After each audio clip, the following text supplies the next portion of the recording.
અમે ગોળ ગોળ રમતા હતા અમે ગોળ ગોળ રમતા હતા અમે ગોળ ગોળ રમતા હતા વર્તુળ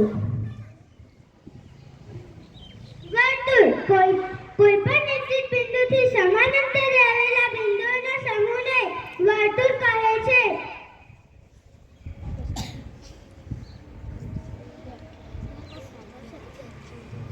કંપાસ પેટીમાં રહેલા પરિઘથી પણ વર્તુળ દોરી શકાય છે.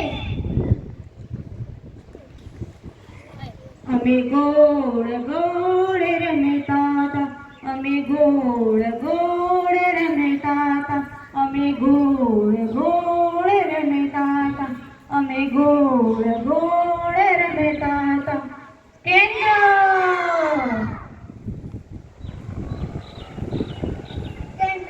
વર્તુળના મધ્યમાં આવેલા બિંદુને કેન્દ્ર કહે છે. વર્તુળમાં માત્ર એક જ કેન્દ્ર હોય છે. એક કેન્દ્રમાંથી અસંખ્ય વર્તુળ દોરી શકાય.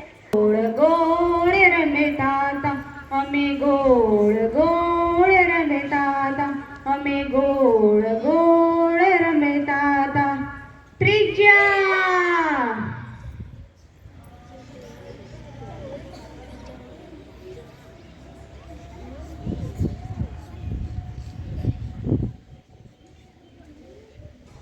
ત્રિજ્યા કેન્દ્ર અને વર્તુળના બિંદુને જોડતા રેખાખંડને ત્રિજ્યા કહે છે. માત્ર એક જ વર્તુળમાં અસંખ્ય ત્રિજ્યા દોરી શકાય છે.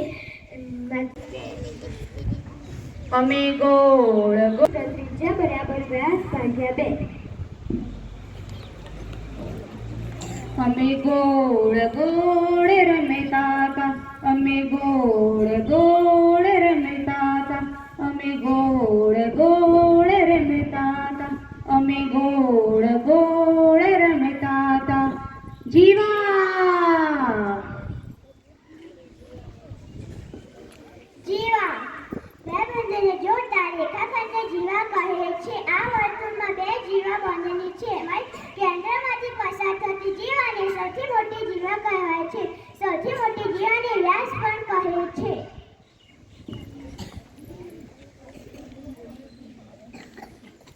અમે ગોળ ગોળ રમતા હતા અમે ગોળ ગોળ રમતા હતા અમે ગોળ ગોળ રમતા હતા અમે ગોળ ગોળ રમતા હતા વ્યાસ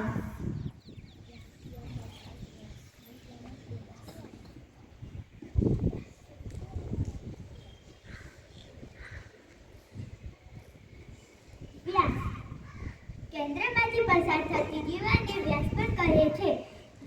વર્તુળમાં એક જ વર્તુળમાં અસંખ્ય વ્યાસ દોરી શકાય છે. વર્તુળમાં બધા જ વ્યાસના માપ સરખા હોય છે.